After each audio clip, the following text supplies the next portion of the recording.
Hi, everyone. Thank you for joining us. We're just going to wait a little bit for people to log on. And you guys are out in the East Coast, right? Yes, Massachusetts. Not as sunny as it is in California for sure. It is sunny today. So I'm in, Monterey, and sometimes it's sunny and sometimes it's not. In fact, we call June gloom because Right. we are always kind of fogged over or, there's kind of a haziness in the sky. And I guess it has something to do with with being by the ocean. So, Yeah, yeah. and people make the mistake of thinking that it's going to be as warm here in Northern California as it is in Southern California. So you can always And tell, it's not. it's not, and you can always tell who thought that because they're wearing shorts, whereas the rest Right. of us have our, down vests on. I sympathize with you. We're wearing sweaters one day and short sleeves the next. But all right, looks like we can get started. So, welcome. Thank you for joining us for our program. My name is Helen Liu, and I'm the Programming and Partnerships Manager at Cary Library. Before we begin, I'd like to thank the Cary Library Foundation. Their support enables us to bring programs like today's event to you. I would also like to thank the public libraries in Ashland, Marlborough, Maynard, Needham, Newton, and the Morse Institute in Natick for partnering with us on this program. This program is being recorded and will be posted to the library's YouTube channel. Our format today is an introduction to Alka and her writing and then a Q&A. If you have any questions, please submit them to the Q&A and Alka will answer them at the end of the program. And now I'm so pleased to welcome our guest tonight. Alka Joshi is the international best-selling author of the Jaipur trilogy, The Henna Artist, The Secret Keeper of Jaipur, and The Perfumist of Paris. Her debut novel, The Henna Artist, immediately became a New York Times bestseller, a Reese Witherspoon book club pick, an LA Times bestseller, a Toronto Star bestseller, an indie bookstores bestseller, a Cosmopolitan Best Audiobook, and an Amazon and Goodreads favorite. It was also longlisted for the Center for Fiction First Novel Prize, has been translated into 29 languages, and is currently in development as an episodic series. In 2023, Forbes selected Alka as one of 50 women over 50 for shattering age and gender norms. Alka was born in India and came to the US with her family at the age of 9. She has a BA from Stanford University and an MFA from California College of Arts. Her fourth release, 6 Days in Bombay, is a sweeping travelogue spanning a young woman's journey from 1937 India to a turbulent Europe as she comes into her own. It's Alka's first standalone novel and will be followed by a fifth in 2026. Welcome, Alka. Thank you so much for joining us tonight. Thank you so much. I just think this is so funny. The editor wanted to say that, 6 Days in Bombay is my first standalone novel, but in reality, The Henna Artist was actually a standalone novel until the other ones came along. So I'm going to show you guys a little slideshow and tell you how 6 Days in Bombay came about. When I was researching The Henna Artist, I was running across this name continually because I research everything. I research art and history and clothing during the time period that I'm writing about and so on. And so I started running across this name called Amrita Sher Gill. And I thought, who is this person? She was supposed to be a famous artist during the 1930s in both Europe and in India. I have a BA in art history and I had never heard of her here in the West. So I thought, okay, I want to write my next novel about her. But guess what?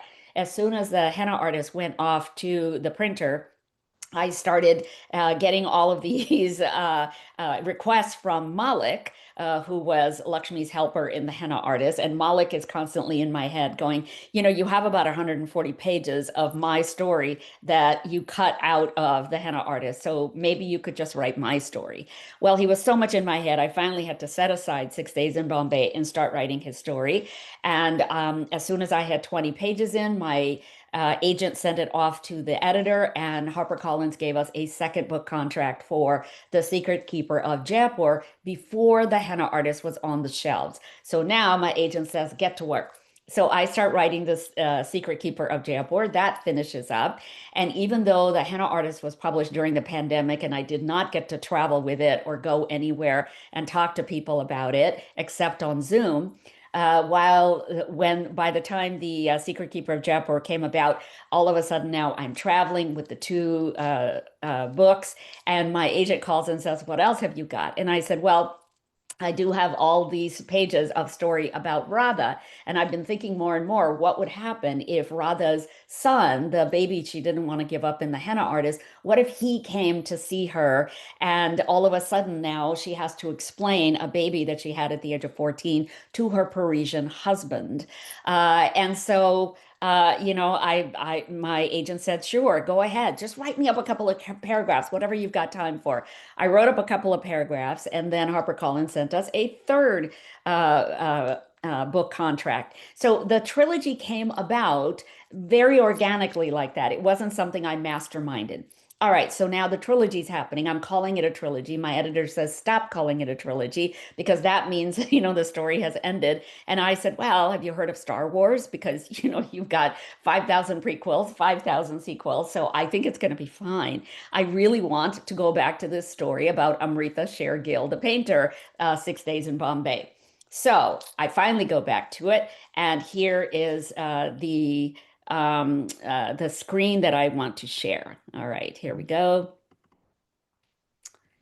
And okay, so in 1913, a baby girl was born to two parents in Budapest. One was a gentleman who was a dilettante, a creative dilettante. He came from a wealthy Indian family. And the mother was Marie Antoinette Gottesman, who was a Hungarian opera singer. And so Amrita was born as the first daughter, and then a year later, her sister Indra was born. The two girls wanted for nothing. They were raised in wealthy circumstances. They got to go to private school. They dressed up in their mother's Hungarian opera clothes in order to have their father, the dilettante photographer, photograph them. Whatever passions they had, they were indulged. Amrita, who is the one on your right, developed a real talent for painting and drawing very early on, and that was indulged by both her parents, especially her mother, taking her to private painting tutors in both Paris and in Florence. And by the time Amrita was 16 years old, she was painting vociferously. Whenever she didn't have a class, she was painting her friends and also a lot of self-portraits, both with and without clothes. From very early on, Amrita was sort of an exhibitionist. And so she loved to be the center of attention. She was gregarious. She really enjoyed dressing up in all kinds of clothes and, loved showing off her art. So here are some examples of artwork that Amrita painted by studying different painters. The first one that you see on your left is Modigliani with his very long-limbed torsos. The middle one is her demonstration of Cézanne's techniques, the still lifes that he did with oranges and apples. And then the last one on your right is her self-portrait of herself as a Gauguin Tahitian woman. So this is, the kind of things that she was learning. By the time she's 19 years old, she wins a place at the Grand Salon of Paris. And the reason for that, of course, is because she paints this beautiful painting called Young Girls. She becomes the youngest painter to be admitted to the Salon, a place where 40-year-old, 50-year-old painters were vying to become a part of, but had not been able to get in. And so she gains notoriety in Europe. Ultimately, though, she realizes that maybe her her talents would be better recognized in India. So she and her family often go to India, where she dresses in saris here on the left, as you can see, with lots of beautiful Indian jewelry. She's wearing red lipstick, and I love red lipstick, and I love Indian jewelry. So you can kind of see what my fascination with her as well. In the middle, you see her in the latest Paris fashions, and on the right, she is dressed in theatrical costume, playing a part in a Shakespeare play out in Shimla, where part of her father's family lived and where they lived for a while. She was an exhibitionist in more ways than one. She was painting female nudes at a time when women are not painting nudes at all, not men and not women. Men had always painted nudes, but women hadn't. And in this way, Amrita, who is the one that you see here on your far right dancing with this gentleman, Amrita was an iconoclast. She actually wanted to paint whatever she wanted to paint, and she was always going to go against the grain. She wasn't interested in what people said she could or couldn't do. In fact, she would probably do exactly the opposite. So in India, the reason that she is being recognized is because in India, we have the Mughal paintings with emperors and their subjects, and we have the Pahari style painting with Lord Shiva and his courtesans and Krishna and so on. And so Amrita bursts on the scene at the far right, as you can see, with her very own self-portraits and her ideas of this fantastic brushwork, very fast-moving brushwork with lots of color and a vibrancy that didn't exist in the Indian paintings, and starts making a name for herself in India. By 1937, she was firmly ensconced in southern India and painting a lot of the village scenes of people going to market, as you see here, or women cladding the outsides of their houses with cow dung to stave for the rainy day ahead. And of course, also to portray women as they get ready for a wedding that really they didn't have any agency in. They're just supposed to get married and then start having children. As a result of her sort of ideas about these villagers and wanting to give the women in the villages agency, she also started realizing that maybe Indians deserved agency, and started protesting that maybe India deserved to have her independence from Britain. Because remember, this is the 1930s and independence happens in 1947.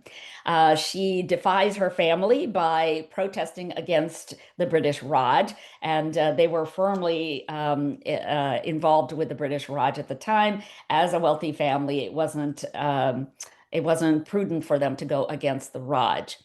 Now, Amrita was, as I said, very much of an iconoclast. So when her mother and father said, "Listen, you are causing all kinds of scandal. You're painting nude women. You are going around and seducing everyone," and she did. Amrita liked to sleep with whatever moved in front of her, and also she was going against their political views. They said, "If you just get married and settle down, maybe all of this scandal mongering will stop from everyone around us." And so she said, "Oh," Amrita said, "if you want me to get married, fine. I'll get married to my first cousin, Victor." And she goes off and gets married to Victor, who was somebody who had studied medicine but had never practiced medicine. Her mother, Marie Antoinette, was not in favor of this union because she wanted her daughter to marry a British Raj person. She wanted her to marry a Maharaja, a Nawab, an industrialist, somebody who moved in the same social circles that they did. But of course, that wasn't Amrita's way. She kept painting even after marriage, kept also sleeping with people even after marriage. But in any event, she's painting villagers, she's painting her nudes, and then she's actually painting a lot of brown bodies at a time when people aren't painting brown bodies. So she's sort of coming up with her different ways of portraying different skin colors and the kinds of somber moods that she really believed in and loved. By 1941, she is painting in Lahore, which was a part of India at the time. By 1947, during independence, Lahore becomes a part of Pakistan, and the dividing line stops there. But she shows up at a hospital. Victor takes her there. She is complaining of abdominal pain, and within 2 days, she slips into a coma and she dies. This vibrant, healthy young woman dies at the age of 28. And this is why I think I don't know about her and why the Western world doesn't know about her. I think had she lived longer, we would know about her the way that we know about Frida Kahlo or the way we know about Georgia O'Keeffe or Mary Cassatt. I think it's only in sort of the last 50 years or so that we have started hearing about all these women who deserve to be recognized as vividly and as respectfully as the men in all the various fields that these women have contributed to. But there are many reasons for that. Female artists were generally ignored in favor of male artists just because of the patriarchy. Sexual misconduct allegations were often lobbied at women who chose to do something like painting, especially painting women's bodies in the nude. There was something risque about them. They were scandalous. They were loose women. Many of the female artists came from poor families, and in African American communities, they were often slaves. And so their paintings were automatically discounted. If they had been wealthy, perhaps they would have been far more recognized.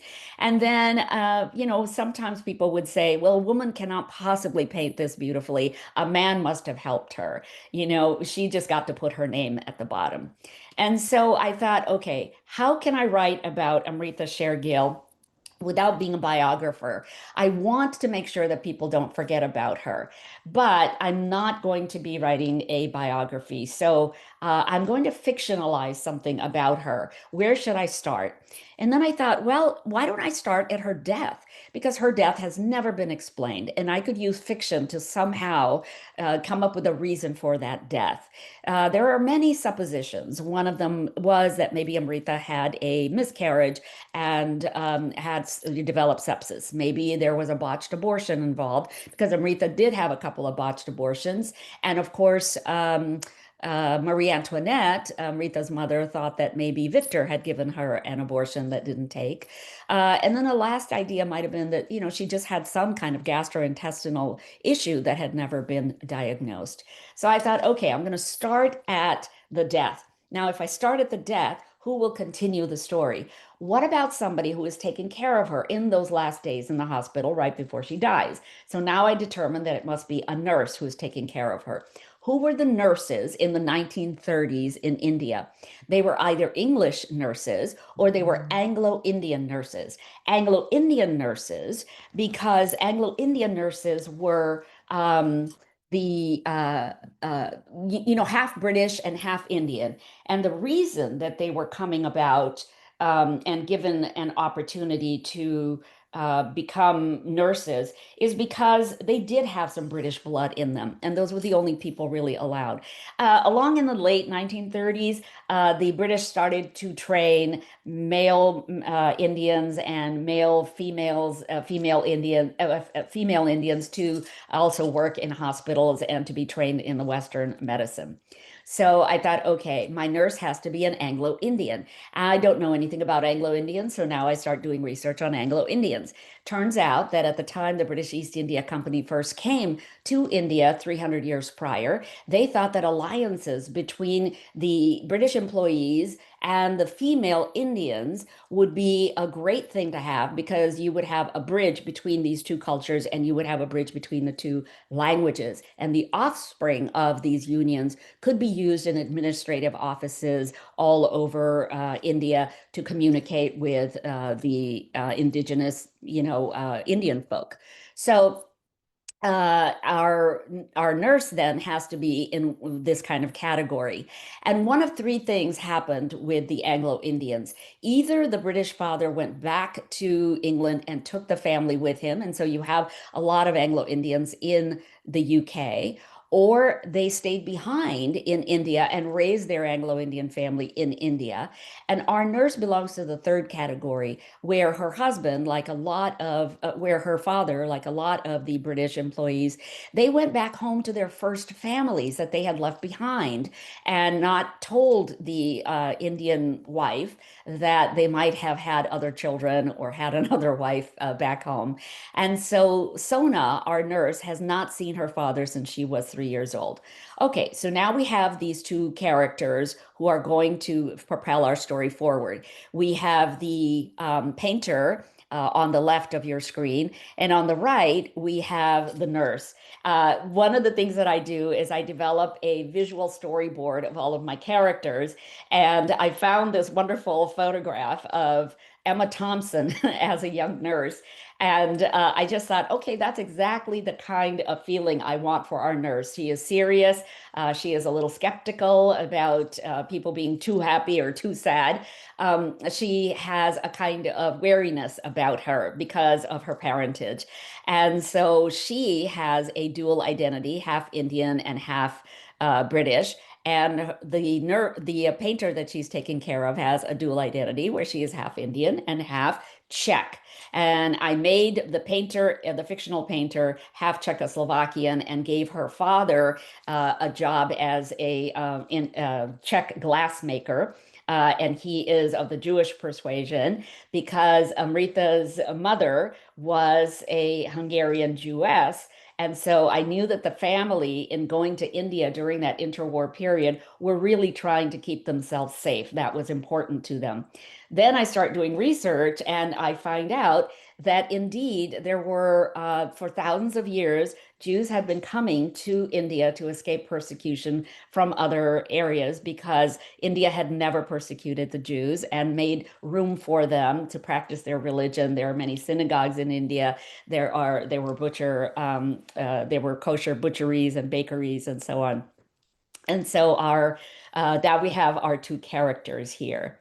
How then will I propel the story forward once we figure out that the nurse is going to keep moving the story along after our painter dies? Well, when the painter dies, then I thought, what if she left paintings behind that the nurse is to deliver to the former friends and lovers? And boy, does she have a lot of lovers that the painter has left behind. So all over Europe, the nurse is supposed to go and deliver these paintings. So I thought, okay, now we have a story that is going to propel this nurse forward and keep her moving. So then I thought, okay, how would a nurse back in 1937, which is when I decided to set the story, so it would be in the interwar period between the two world wars, and neither war would take anything away from the story. How would this nurse get about going all the way into Europe from Bombay? Well, there were ships that would go, but they would take months and months. They would go around Africa and into UK that way. But perhaps the nurse has an opportunity, and I'll let you read the book to find out how she's able to afford this very expensive RMS Viceroy steamship.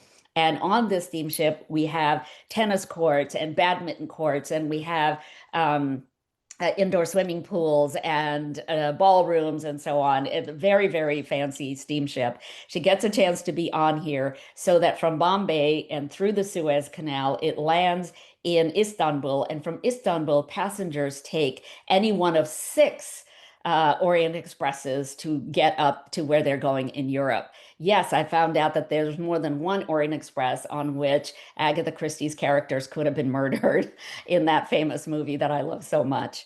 And it turns out it's the Arlborg Orient Express that our heroine takes in order to get up to Prague, and that is her first point of entry. How do I know exactly where my characters are going to go? I do research. The first thing that I do is I try to find experts in the interwar period.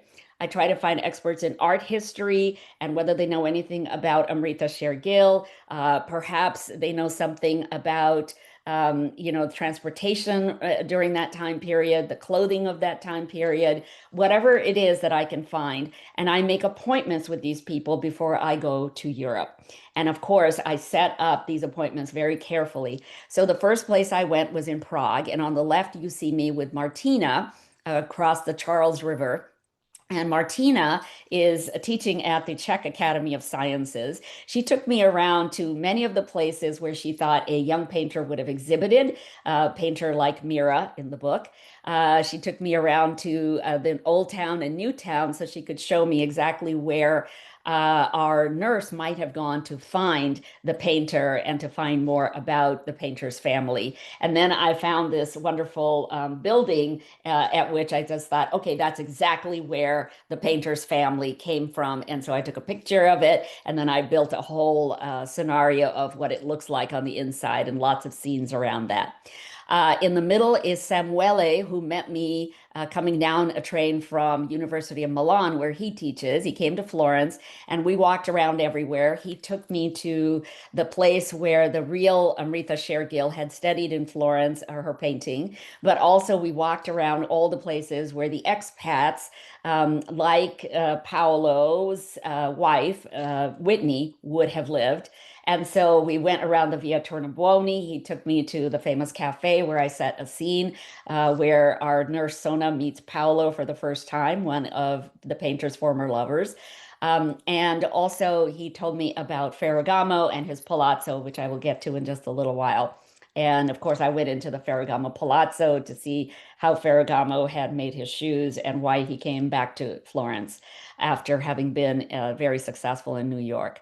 And then on the very right, you see me with Ermelinda Campani, who is the current director of the Stanford in Florence program. And I went there because I had actually attended that program in 1978 as part of the Stanford University. And Ermelinda told me about her family having been very much aligned with Mussolini. Her grandfather was, because he was going to make Italy great again. And a lot of people bought that. But ultimately, her grandfather figured out, well, it was all hot air. There was really nothing behind it. And so he actually converted back to much more of a less fascist leaning. But it was very interesting to find out why so many poor believed in Mussolini's rhetoric. Now, what I do is once I have been to all these places, of course, then I went to London, I went to Barcelona, I came back, and of course, I'd been to Istanbul and Bombay already. And so what I do is I have notebooks where I fill in everything that these people have been telling me. I start highlighting the things that I think are interesting, and those highlighted little moments, little details make their way into the story of 6 Days in Bombay.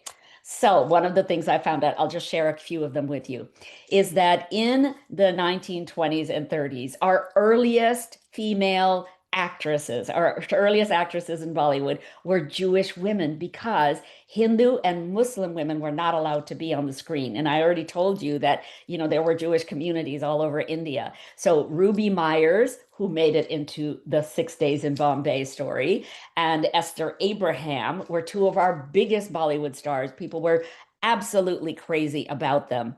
Also in Prague, there was a lovely story about a woman who had helped the children, the Jewish Czech children who ended up going to concentration camps.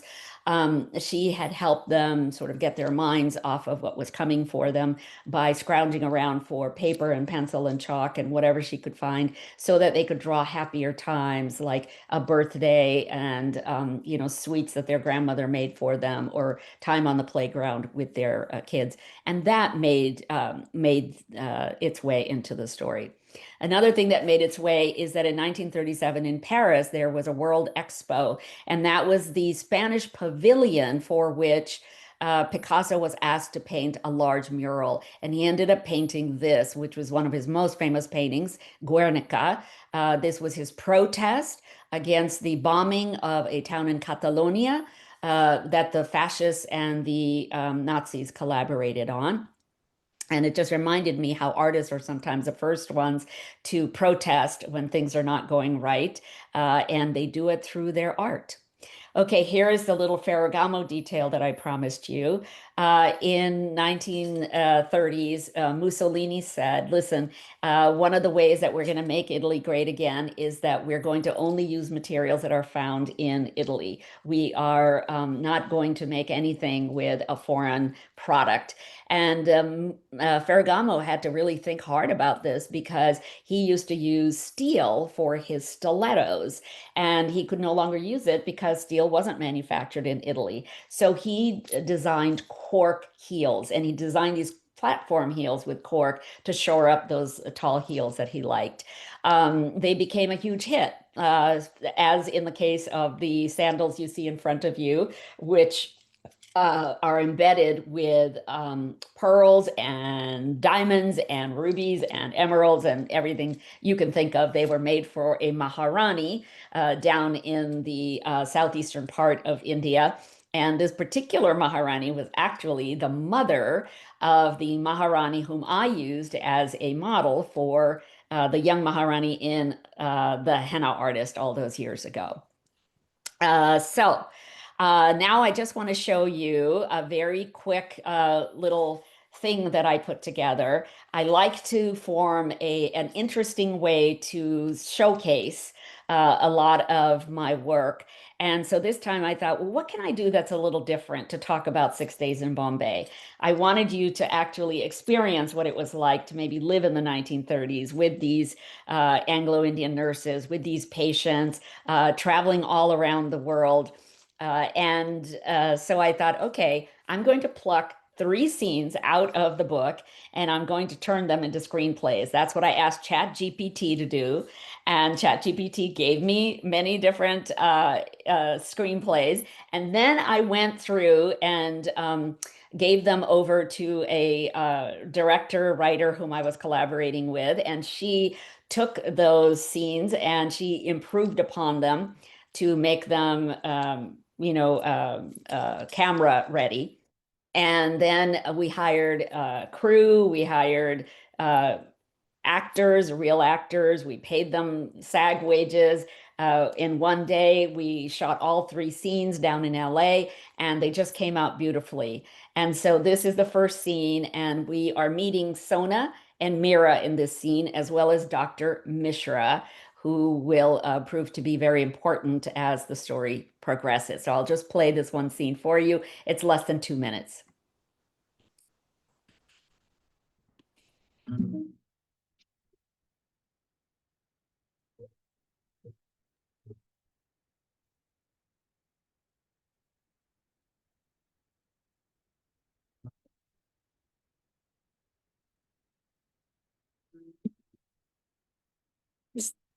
Okay, yes. If only you could see yourself the way I do. Which of the paintings do you prefer, Sona? Miss Novak, they're stunning. 100.5, a little high. How's the pain? Tolerable. As long as I keep my mind off it.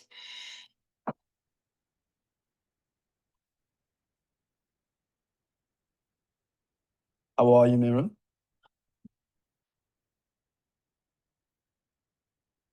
Did you know Sona is the most splendid nurse? Really? I've increased your dosage a little, which should help. I'm concerned about the lingering pain, so I'll have you see Dr. Holbrook. You will see me before you leave tonight, right? I make no promises, Mira.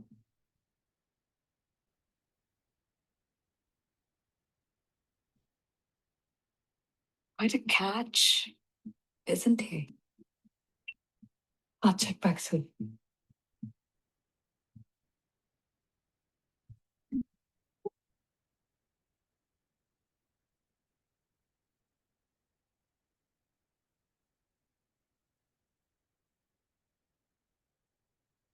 So I think in closing, I just wanted you to, think a little bit about the fact that we historical novelists are really trying to make it known that were women in all kinds of industries, and you've already been learning about them through books like Hidden Figures, that there were all of these women who came before us who were iconoclasts, who were not willing to be silenced, who wanted to live their lives on their own terms. And I think Amrita Shergill is one of them. And I want to be able to have more people know about her in the Western world. And I would love for someday her exhibition to come to the West and for people to really see all the beauty of the art that I saw when I went to New Delhi in 2019 and saw 19 of her paintings there hanging in the National Gallery of Modern Art. And I think that if we don't tell these stories of women, then we run the risk of losing them to history. And our next generation will come along and may not know anything about them. So I think that it's important to define ourselves before someone else defines us. Okay, so that is my presentation, and I hope that you got something out of that. And it kind of gives you a pretty good idea of where I started and where I ended up. Thank you so much, Alka. We do have some questions, but I love your whole thought process and all of the research that you've planned. Thanks for sharing that with us. It was so detailed and interesting. We have a question from Anu. She says, the whole process Alka describes is fascinating. How long does it take to research for a book? So it takes me about a year to do the actual research. And when I went to uh, Delhi and to Bombay and then to Istanbul, that was in 2019. That was a month-long trip.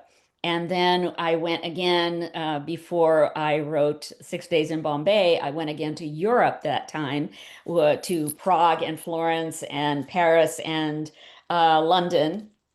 And I did Barcelona, but then I decided to nix Barcelona because I thought, oh, that's too many cities. I think 4 is enough. So I went that time. That was also about a 5-week trip. So when I go to the settings, I do a very concentrated dive into the research.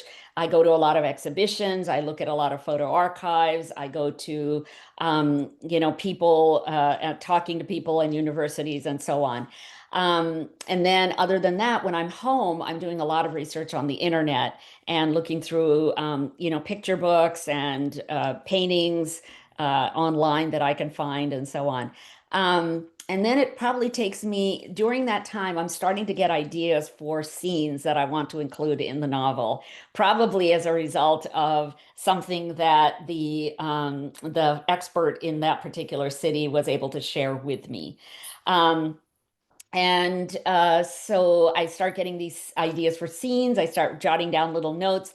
And then it probably takes me about a year to actually write the story, in between taking some time off and maybe thinking about it, or going somewhere to talk to somebody about it. And then also to do all the revisions that are necessary back and forth between my editor and me and my agent and me. And so probably a good 2 years now.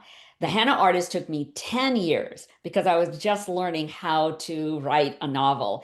And all the mistakes I made in the henna artist, I learned from. So I learned not to do those kind of things again, which makes the process now of writing a novel a lot faster. So now it takes me about 2 years, 2 years to do The Secret Keeper, 2 years to do The Perfumist of Paris, 2 years to do 6 Days in Bombay. And then my next book is coming out in 2027. I'm almost done with it now in 2025.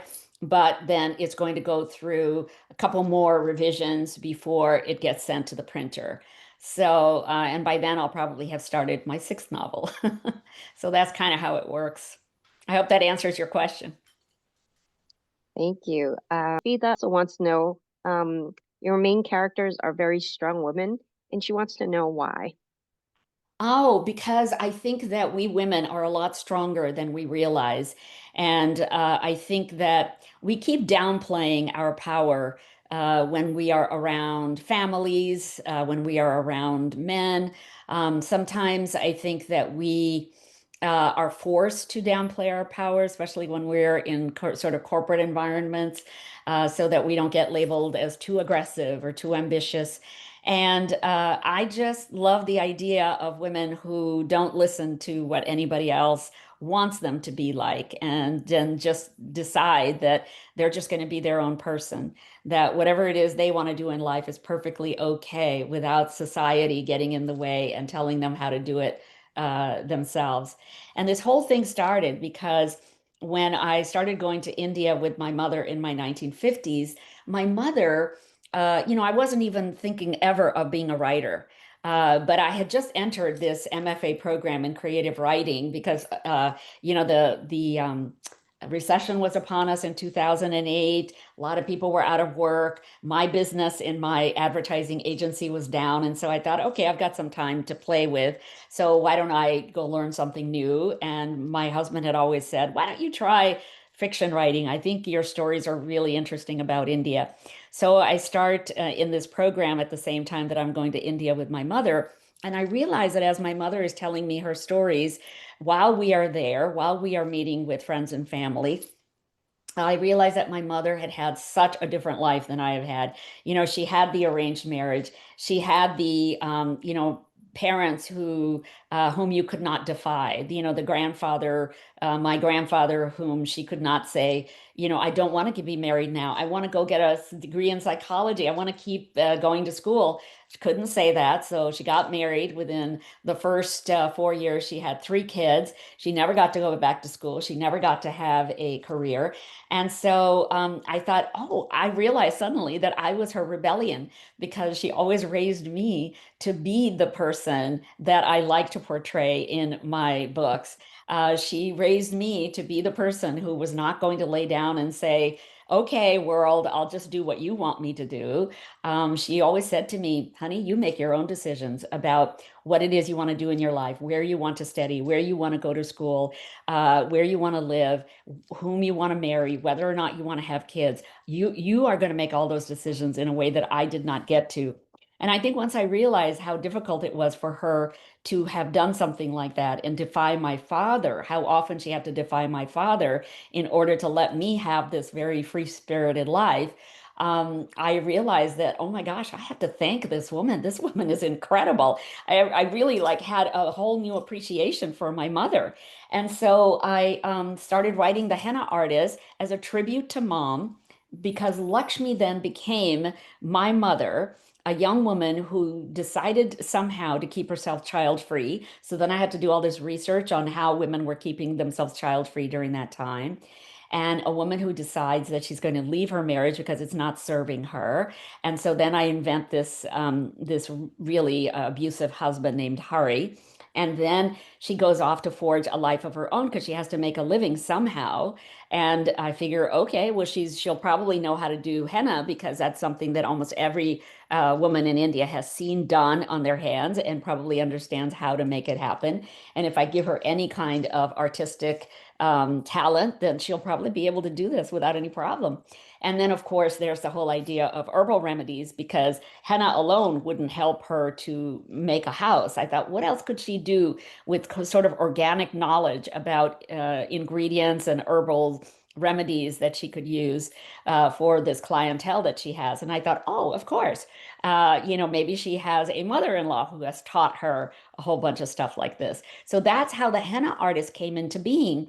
And then, of course, it built into The Secret Keeper of Jaipur and then The Perfumist of Paris, as the characters are growing up and, learning their own trajectories through life. And so I'm just always going to write about women who are extraordinary, and learning how to gain agency in an environment that is not willing to just give it up for them. So I want to motivate women. And I think that based on all of the letters and emails and direct messages that I get from my social media, all the Facebook comments, that I know it's working because so many women come up to me at my book signings and just say, you know, because of you, I am now going to pursue something that I wanted to pursue when I was first graduating from college and I didn't for whatever reason, because of, you know, family or career or whatever, or because of what I'm learning through your novels, I now understand why women in that time period were, having to fight for their agency and, you know, what they had to do to get it. So I know that all of these things are motivating and encouraging women, and I just hope providing some kind of guidance so that all of us can live our best lives, so all of us can live our most creative lives without all the restrictions that are placed upon us. Thank you. And I think all of the characters in your trilogy find themselves in their passions, but there's always someone who recognizes their talent and gives them a chance. And I feel like that's a lived experience for you, and that's going to help you to kind of develop the story. But also the fact that, like I said, you write about fierce women, and you also add that there are women who experience betrayal and hardships, but they find their strength to persevere and become stronger through their journey. And that's what I loved about each of the stories that you shared in the trilogy. Oh, thanks so much. I think that the characters in my books hopefully really reflect real life because we all go through it, right? We all go through, we've been betrayed at one point or another. We've all had hardships. We've all had triumphs. We've had joys and we've had sadnesses. And all of my characters are going to experience those things too because this is just the way life is lived. And we have to carry on. We have to know that there's something better for us on the other side. And no matter what obstacles are presented in our way, we have to know that there are ways we can surmount those obstacles or just go around them because women are like water. We have a fantastic way of being able to work our way around obstacles. I think that's how my mother got past my dad all those years. Yeah, and I love how you talk about unseen women. And in The Perfumist of Paris, you talk about Manet's painting Olympia as a source of inspiration for Rada's project. Did you select that painting because Manet's model, Victorine Moreau, was also a Mourant. woman who struggled to prove herself? Yes, yes, absolutely. But also, like, there were a couple of other things that just sort of happened at the same time. The Perfumist of Paris takes place in 1974, and that was the first year my parents took me to Paris. And in 1974, I remember seeing that painting at the Jeu de Paume Museum. It's no longer there now. Now that same painting of Manet's called Olympia is in the Musée d'Orsay.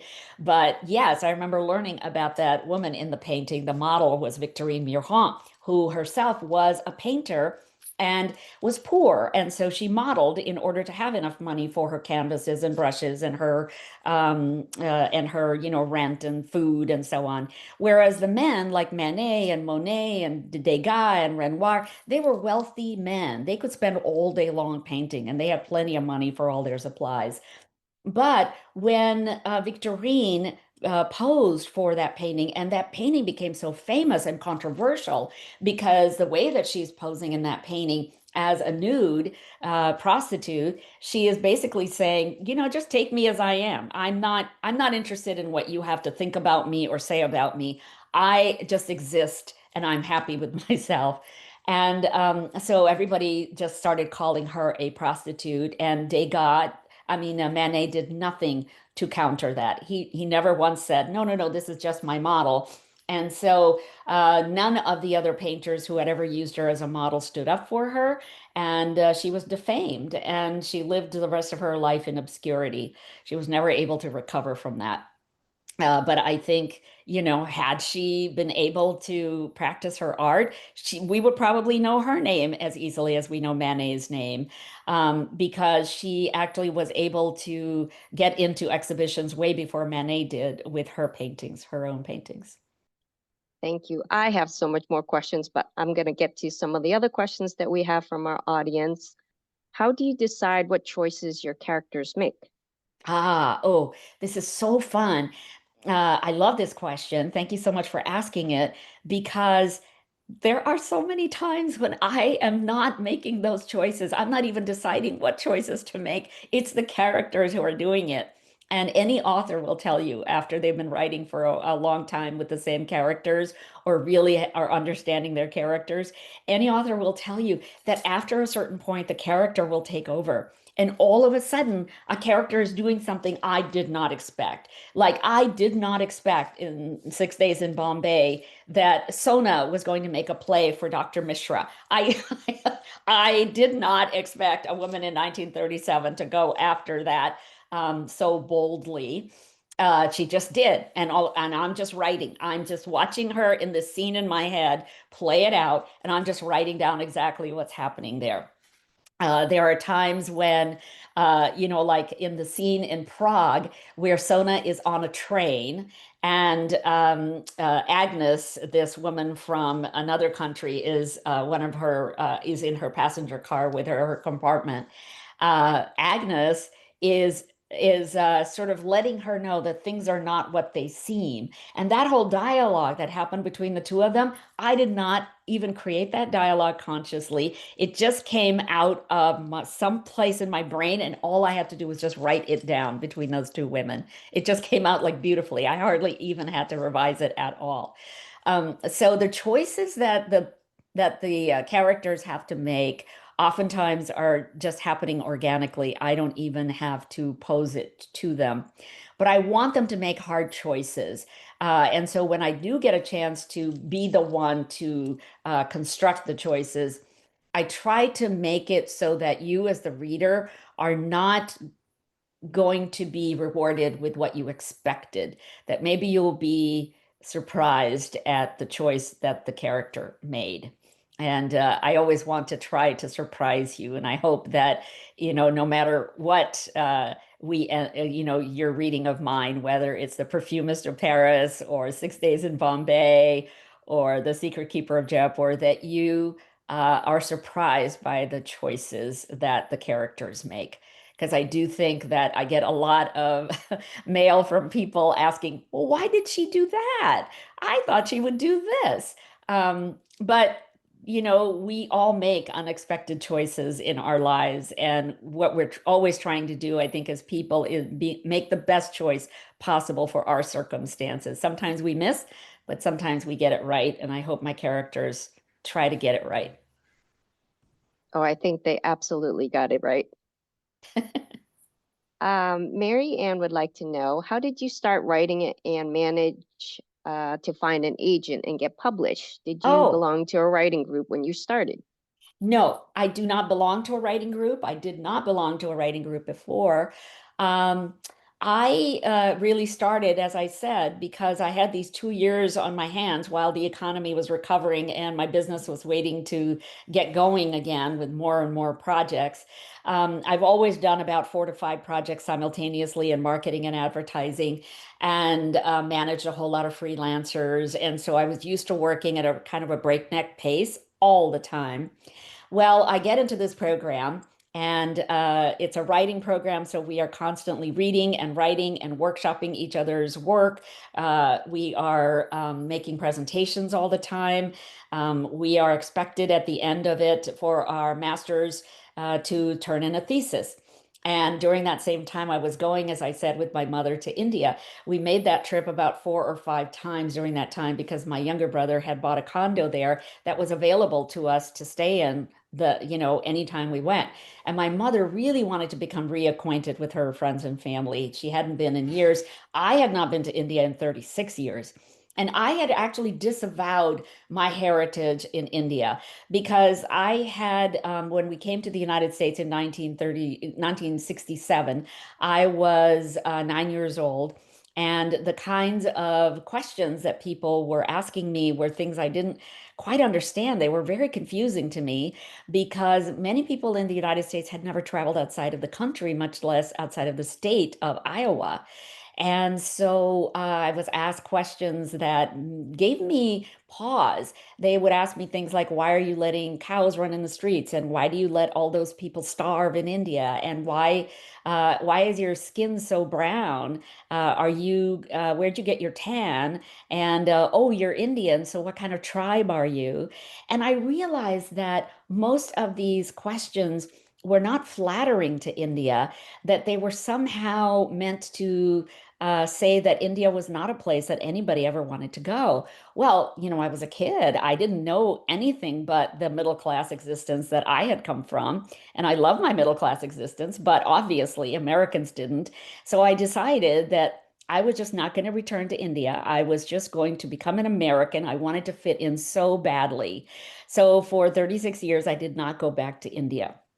And then when I'm starting to go back with my mom, I realize this beautiful, vibrant country with so much energy and all of these warm people and a sari that is never the same on two women and all of that beautiful jewelry and the forts and the palaces. And I was like, wow, I come from this magical land. How could I have ignored it for so long? And that is when I started writing about India, of course. And my husband, as I said, had seen that so early on. He had said, Alka, you really should tell these stories about India. And so that's how I started writing. One of my instructors in the MFA program loved my writing. And after a few years of working with me on the revisions post MFA program, she sent it to her agent. Her agent called me and said, I love this story. I really want to work with you on it. And I very naively thought what she meant was that we were going to get published. And she said, no, you're not going to get published. You need to work on this a lot before we could get it in shape to be published. But you've got the story there and you've got the voice of Lakshmi there, and that is super important. So then she had me revise and revise and revise and revise. And for the next 6, 7 years with her, I revised. And she had me get together with some professional developmental editors whom I had to pay to help take me to the finish line. And then finally, she ended up taking it to HarperCollins and selling it. So that's how it happened. But it took me 10 years and then 10 and a half years, half a year later when it was actually in the stores. Unfortunately, a day after that, the pandemic started. And so I did not get a chance to go anywhere or have a book launch. And luckily, book clubs really saved me, because to this day, I have done more than 900 book clubs on Zoom, because I just kept saying, you know what, you guys, online, I would just tell social media people, I would go, if you want to talk to me about my book, please, please, please, please contact me. And people did. They were so kind and they wanted to talk to me, whether they had 3 people in their book club or 5. So it all worked out really well. And then by the time Reese Witherspoon called and said, I love this book and I want it to be one of my book picks for 2020, we had already greased a lot of the works, and everything just blew up from there. That must have been an amazing feeling, having Reese call you and saying you're the book pick. That was an amazing, amazing moment. I have it captured on video and I will never, ever delete it. So one of our attendees says, thankfully for us readers, it sounds like you do not lack for ideas and have another book or 2 in the pipeline. Do you ever face any writing challenges or creative blocks? And what are your tips for inspiring creativity? I don't get writer's block, as you may call it, because I think that every part of the journey is writing. So let's say that I don't know quite where a scene is going. Well, I'll just go for a walk. I'll just go for a walk and do something different. I'll go for a swim. Maybe I'll keep thinking about the scene, and maybe the characters will start moving in the scene, or maybe I'll just do something completely different. I'll go play Scrabble with my friends. And so the other thing I might do is go do research online. Research is also part of writing. So I think everything I'm doing, whether it's thinking about it, whether it's researching, whether I'm talking to somebody about my writing, it's all writing. Don't just think that if you are not sitting in front of the computer and nothing's coming, that that's the only way that you write. So I think reframe what you think of as writing. That is very, very helpful.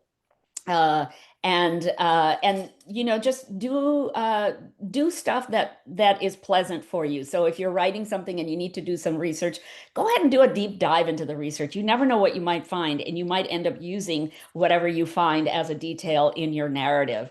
So make sure that you know, follow that as well. I see a question here about why the title 6 Days in Bombay, because it's within the first 6 days of taking care of the patient that Sona finds the patient dead in her room in an unexplained and mysterious way. So that's where the title 6 Days in Bombay comes about. Thank you. And we have a question about, I love the descriptions of beautiful, gorgeous things like perfumes and food. I love the recipes. They filled me with nostalgia in a very sensory way. How did you approach writing these things, and were these things cherished in your family?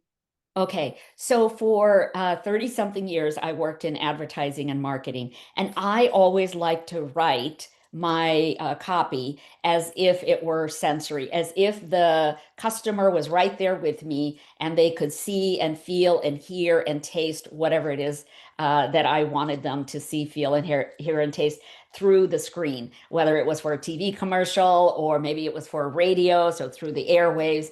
I wanted them to do that. I got really good at it. I just got really good at sensory writing. And so when I started writing fiction, it was like a no-brainer for me. Of course, I wanted people to feel all the things that I was feeling. So yeah, so it was really important for me to make sure that people could experience the scenes as if they were walking lockstep with the main character. That's how I want you to feel, and that's how people tell me they do feel. It just makes me feel so good. And we have a question that we were going to talk about anyways. Can you talk a little bit about your film adaptation? Yes. So we are working on that a series that will be streamed for the Henna Artist, and it would take place in over a 6 to 7 episodic series, and hopefully it will take us all the way to the end, but maybe it won't take us to the end. Maybe we'll have to continue it for a second season. If we get a chance to do a second season, then hopefully we will be able to continue the story forward, and it'll be something that takes place between the Henna Artist and the Secret Keeper of Jaipur, because there's 12 years between those two books that takes place. And in that 12 years, a lot is happening. So hopefully we'll be able to continue it onwards. And that's about as much as I can tell you, except that Frida Pinto will be playing Lakshmi. So that is really exciting, because I do think that she has the gravitas and the beauty, you know, to be able to play somebody like Lakshmi. Oh, and I love her. And so it must be so exciting to see your novel come to life in a screen adaptation. What part of the process are you involved in? I am not involved in the sort of the day-to-day stuff that happens. I am what's considered an EP, an executive producer. And really, that's just a title. It just means that every time the episodes are shown and my name shows up as executive producer, you know how at the beginning of every series or every episodic, whatever, it always says executive producer so and so and so and so and so and so. Like there's like 5 different executive producers. Each of those people is getting money every time their name shows up. So that's how I am rewarded. I will get money every time my name shows up. But other than that, I don't have, I didn't have a lot of say-so in the scripting or anything like that. But I hope as time goes on that I will have more of an agency about the writing business of screen adaptations. It's just not my bailiwick. And so I've had to sort of learn around that and figure out what is the difference now between screenwriting and novel writing. In novel writing, I can just blather on for a long time about character development, but on the screen, you have to show, you can't say, right? Right. Well, we hope you continue to write your novels because we enjoy them so much. And so I think we may have time for one more question. I fell in love with your characters and felt like I grew up with them. How do you say goodbye to your characters when you decide that their journey is complete? and before you start your next book? Oh, you know what? It is so interesting how we come to the end. I don't know how we come to the end. I just know. I just know we get there, and now suddenly I know that we're at the end. I gosh, I wish I could tell you that there's some kind of magic way that I figure that out, but I just don't. I just know when I'm getting there, I go, okay, in a couple more paragraphs, it will be over. Um, and I know that I try to give people a little bit of an upbeat ending. It may not be the happy ending that you wanted, but I will give you the hope of something happier happening in this character's life, because I don't want it to be like a Hallmark commercial. So it's not going to be, 100%, bells and whistles, happy kinds of things, but it will be decisions that the main character has made that were the right ones for her. So yeah, so I think that's all I can say about that. I don't plot out my books, you guys, so I don't know what the ending's going to be until I get there. And so how do you feel after your trilogy was done? And like, did you feel that you were so in love with these characters and had harder time saying goodbye to them? Yes, except that I never actually do say goodbye to them. They live it within me. They live in me all the time. They are constantly with me. I'm eating with them. I take showers with them. Sometimes they'll pop up and they'll say, "Hey, why don't you continue my story and do this?" Just like how Malik did. Why don't you just tell my story? And it depends on how insistent they are on whether or not I take them up on that request. Well, we really enjoyed our time with you tonight. Thank you so much for joining us, Alka. We really look forward to seeing what you'll do next. There's so many like wonderful comments in the chat and in the Q&A. So you've been inspiring. Everyone loved your books, and thank you again. Well, absolutely. And, because I've done so many Zooms with book clubs and I continue to do them, if you would like me to Zoom in with you, please get a hold of me. It's easy to do if you go on my website, alkajoshi.com, and you can find how to contact me and just say, we've got a book group and we're going to be reading The Perfumist of Paris or The Secret Keeper of Jaipur and or the 6 Days in Bombay or the Henna Artist, and we'd like you to talk to us. I'm more than happy to Zoom in with you because it means I'm still in my pajamas, whether you can see my pajamas or not from below. But I am comfortable in my own home and I'm more than happy to talk to you anytime. Thank you so much for reading any of my books, for talking to anybody about my books, and also just for gifting my books to anybody who has a birthday or Christmas or anything like that coming up. Well, thank you so much, Alka. And we're going to take you up on that visit to our book club. So we'll be calling you soon for that. Thank you again. We enjoyed it so much. We enjoyed having you. Thank you, everyone, for joining us tonight, and have a good evening. Hey, thanks so much. Bye, guys.